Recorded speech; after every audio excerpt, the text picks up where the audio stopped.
Hola, personas detrás de la pantalla, sean bienvenidos al pequeño rincón de la lectura. Este día, Eric, Minerva, Enrique y yo, María, les hablaremos de un libro llamado La síntesis de la imagen.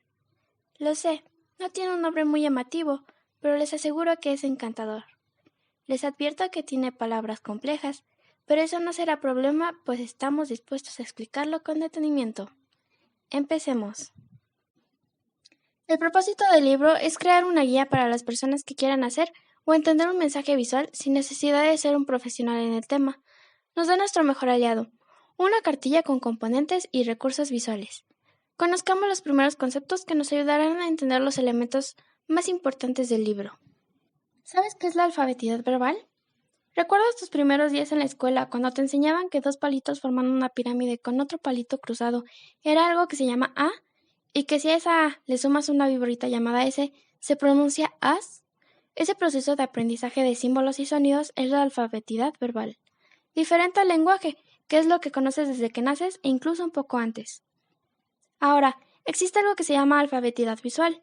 Realmente no tiene una definición establecida, pero nos ayuda a comprender mejor las cosas que vemos. Nuestro querido autor nos dice que existe algo llamado datos visuales, los cuales presentan tres niveles distintivos e individuales. El input visual, que consiste en una mirada a los sistemas de símbolos, el material visual representacional, que es lo que vemos y que podemos reproducir, por ejemplo, en el dibujo, y por último, la infraestructura abstracta, o forma de todo lo que vemos. Algo que también debemos tomar en cuenta es que hay elementos visuales que nos ayudan a entender lo que vemos en una imagen. El autor llama a esto inteligencia visual. Los elementos son el punto, la línea, el contorno, la dirección, el tono, el color, la textura, la escala, proporción y la dimensión o movimiento.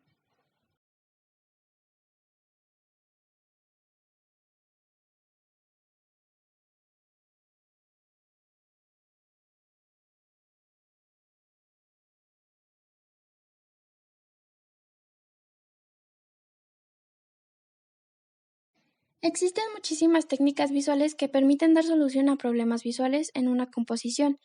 Entre ellas están el contraste, lo que es opuesto a la armonía, la exageración, que es opuesta a la reticencia, o la espontaneidad, opuesta a la predictibilidad, entre otras. En verdad son demasiadas, tanto así que nos llevaría todo el video tan solo mencionándolas. Dicho todo lo anterior, ya podemos empezar a hablar de las herramientas sumamente importantes que nos ayudan a la composición de una obra, diseño o mensaje visual. La percepción.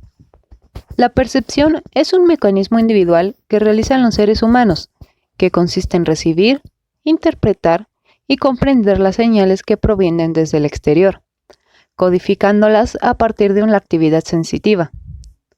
Se trata de una serie de datos que son captados por el cuerpo a modo de información bruta, que adquirirá un significado luego de un proceso cognitivo que también es parte de la propia percepción. En esta materia se crean diseños a partir de muchos colores, contornos, texturas, tonos y proporciones relativas. Interrelacionamos activamente esos elementos y pretendemos un significado. El resultado es la composición, la intención del artista, el fotógrafo o el diseñador. En este proceso hay dos pasos. El ver y el diseñar son interdependientes tanto para el significado en sentido general como para el mensaje en el caso de que se intente responder a una comunicación específica. El equilibrio es la referencia visual más fuerte y firme del hombre, su base consistente e inconsistente para la formulación de juicios visuales. Más allá de lo constructo horizontal-vertical, que es la forma más sencilla de equilibrio, se encuentra el reajuste dependiendo de la variación del peso. En la expresión visual, el proceso de estabilización impone un eje vertical con un referente secundario horizontal. Entre los dos establecen factores estructurales que miden el equilibrio. Al eje se le llama eje sentido. La mejor herramienta para calcular el equilibrio es la misma intuición humana. Tensión es la variable dinámica de las imágenes fijas. Las cosas que tenemos en nuestro entorno parecen no tener equilibrio. Ejemplo de ello es el círculo. Para compensar este desbalance solemos colocar un eje vertical por el medio de la figura para determinar el equilibrio de la forma y el eje horizontal para complementar la sensación de estabilidad. Es más complejo hacer lo anterior con figuras irregulares. Si se hacen ligeros cambios en la figura, el eje sentido se mueve también. La conexión entre la tensión relativa y el equilibrio relativo se pone de manifiesto en cualquier figura regular. En diseño, si ponemos dos círculos juntos, pero uno con el radio más alejado del eje, la vista será atraída por ese. El proceso de establecimiento del eje vertical y de la base horizontal atrae la mirada con mucha más intensidad hacia ambas áreas visuales, dándoles automáticamente una importancia compositiva mayor. Ahora veremos qué es la nivelación y el aguzamiento. La primera se caracteriza por tener armonía. Por ejemplo, si en un plano en blanco colocamos dos líneas perpendiculares entre sí que pasen por la mitad del mismo plano y ponemos un punto justo donde se cruzan estas líneas, estamos creando una nivelación.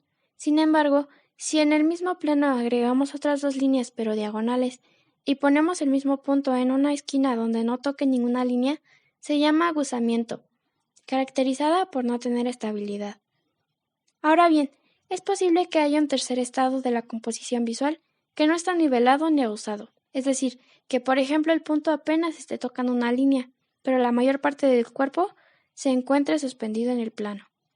A continuación, algunos ejemplos.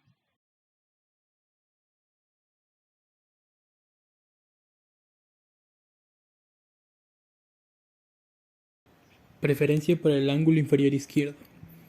Aparte de estas influencias debidas a relaciones elementales en el mapa estructural, la atención visual puede maximizarse de otras maneras. El ojo favorece la zona inferior izquierda de cualquier campo visual. Aunque solo sea una teoría, existe un hecho cierto y es que las diferencias de peso arriba-abajo e izquierda-derecha tienen un gran valor en las decisiones compositivas. En las relaciones visuales constituye otro principio gestalt de gran valor compositivo, la ley del agrupamiento, que tiene dos niveles de significancia para el lenguaje visual. Un punto aislado en un campo se relaciona con el todo, como en la figura siguiente, pero al permanecer solo en la relación es un estado suave de intermodificación entre él y el cuadrado.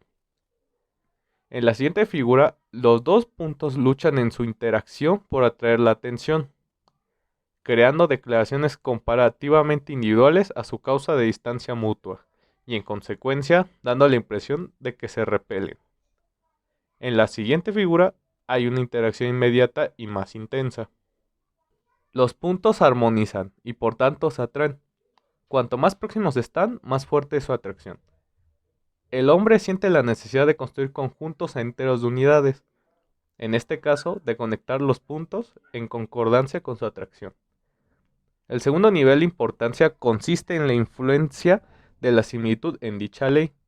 Dentro del lenguaje visual, los opuestos se repelen y los semejantes se atraen. Por eso, el ojo pone las conexiones que faltan y relaciona automáticamente las unidades semejantes con mayor fuerza.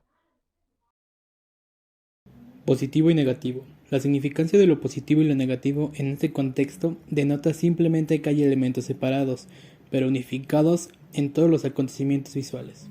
En otras palabras, lo que domina la mirada en la experiencia visual se considera elemento positivo y elemento negativo aquello que actúa con mayor pasividad.